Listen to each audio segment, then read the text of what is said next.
আসসালামু আলাইকুম। দেশ বিদেশ টিভি থেকে হুসেন বলছি। আমার চ্যানেলে সবাইকে স্বাগত। আওয়ামী লীগ বাংলাদেশের রাজনীতিতে সবচেয়ে পুরনো একটি দল, ঐতিহ্যবাহী দল, মহান স্বাধীনতা যুদ্ধের নেতৃত্ব দানকারী একটি দল। আওয়ামী লীগের বয়স এখন ৭৫ বছর। এখন এই দলে সুসময় আসছে, দুঃসময় আসছে, এবং অনেকে দল থেকে বেরিয়েও গেছেন, কেউ ফিরেও এসেছেন। আমরা জানি যে দল থেকে প্রথম বেরিয়ে গিয়ে নূতন দল করেন প্রথম মৌলানা ভাসানী। তিনি ন্যাপ তৈরি করেছিলেন এবং ১৯৭৫ সালের পর শেখ মুজিব হত্যাকাণ্ডের পর আওয়ামী লীগ সবচেয়ে বেশি বিপদে পড়ে। কিন্তু তখন মালেক উকিল, জহুরা তাজউদ্দিন, আব্দুর রাজ্জাক তারা দলের হাল ধরেন এবং বিভিন্ন সময় আওয়ামী লীগ থেকে কেউ বেরিয়ে যান, কেউ আবার ফিরে আসেন। খন্দকার মুস্তাক, জেনারেল উসমানী, ফরিদ গাজী, রাজ্জাক, মহিউদ্দিন আহমেদ, কাদের সিদ্দিকী, অনেক লোক এরকম। এখন এই যে ৫ আগস্ট ২০২৪ আওয়ামী লীগ সবচেয়ে বড় ঘূর্ণিঝড়ের মধ্যে পড়েছে। তাদের কেউ কেউ আত্মগোপনে, নেতাকর্মীরা কেউ বিদেশে, কেউ জেলে। এবং এটা নিয়ে আন্তর্জাতিক একটি সংবাদ মাধ্যম আল জাজিরা একটি প্রতিবেদন তৈরি করেছে গতকাল সোমবার। এখন প্রতিবেদনে তারা আওয়ামী লীগের বিভিন্ন নেতাকর্মীর সাক্ষাৎকার নিয়েছে, তাদের মতামত জেনেছে, তারা কি চায়, তারা কোন অবস্থায় আছে, এইসব বিষয় উঠে এসেছে।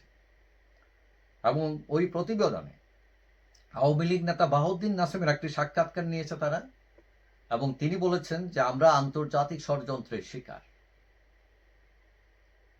এখন প্রশ্ন উঠেছে যে এইটা বলার অর্থ কি এইটা যে প্রকৃত সত্য এড়িয়ে যাওয়া, নিজের ভুলকে অস্বীকার করা, নাকি এটাই সত্য?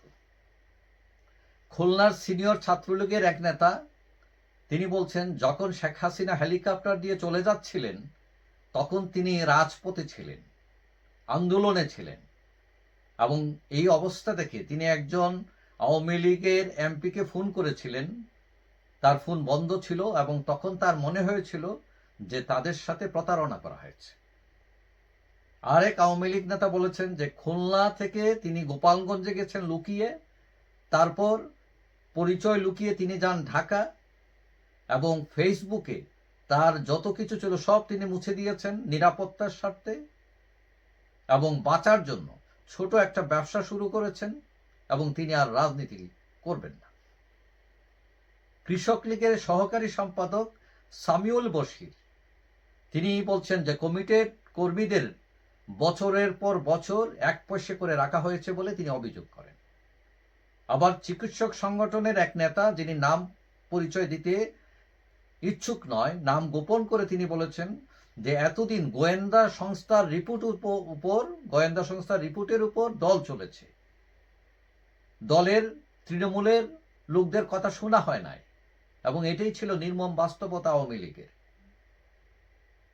কেউ কেউ দলের ভেতর গণতন্ত্র নেই, মেয়াদ উত্তীর্ণ কমিটি দিয়ে দল চলেছে, অনুশোচনা নেই, এইসব নিয়েও অভিযোগ করেছেন। এবং তারা বলছেন যে এই সরকার, আওয়ামী লীগের সরকার, শেখ হাসিনা সরকার পতনের কারণ হচ্ছে আন্দোলনকারীদেরকে সন্ত্রাসী বানানো, রাজাকার বানানো, এবং গত ১৫ বছর জামাত বিএনপিকে ভয়াবহ দমনের শিকার হতে হয়েছে, গুম হতে হয়েছে, হত্যা করা হয়েছে। এবং আমরা জানি সোহেল তাজ, তিনি আওয়ামী লীগ পরিবারের লোক, তিনিও শেখ হাসিনার বিরুদ্ধে, তার শাসনের বিরুদ্ধে কথা বলেছেন।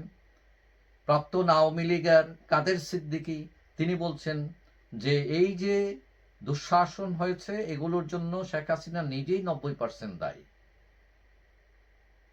এবং কেউ কেউ মনে করেন সরকারের কঠোর দমন নীতি পীড়নের কারণে আন্দোলন আরো চাঙ্গা হয়েছে এবং সেটা সরকার পতনের দিকে গেছে।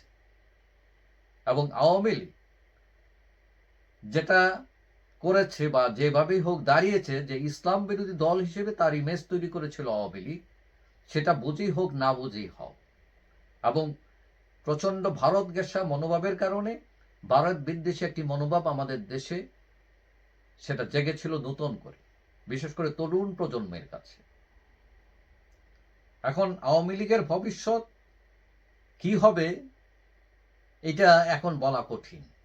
বিশেষ করে ছাত্ররা যারা এখন মাঠে আছে তারা অনেকটা আওয়ামী লীগের ব্যাপারে আপোষহীন অবস্থান নিয়েছে তারা, এবং কেউ কেউ এই আওয়ামী লীগের অধঃপতনের পেছনে শেখ পরিবারকে দায়ী করেছে।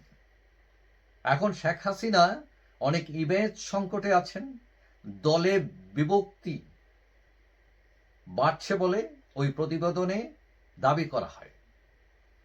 এখানে দুইটি ভাগ, একটি হচ্ছে সুবিধাভোগী আর একটা হচ্ছে সুবিধা বঞ্চিত। এখন এই প্রতিবেদন অনুযায়ী যে সবচেয়ে বড় সমস্যা হচ্ছে আওয়ামী লীগের নেতা কর্মীদেরকে সাধারণ মানুষের কাছে ফিরে যাওয়াটাই। কারণ আওয়ামী লীগের 15 বছরের যে ইতিহাস, তাতে পজিটিভ দিক থাকলেও, উন্নয়নের ইতিহাস থাকলেও, গণতন্ত্রের কবর রচনা করার কারণে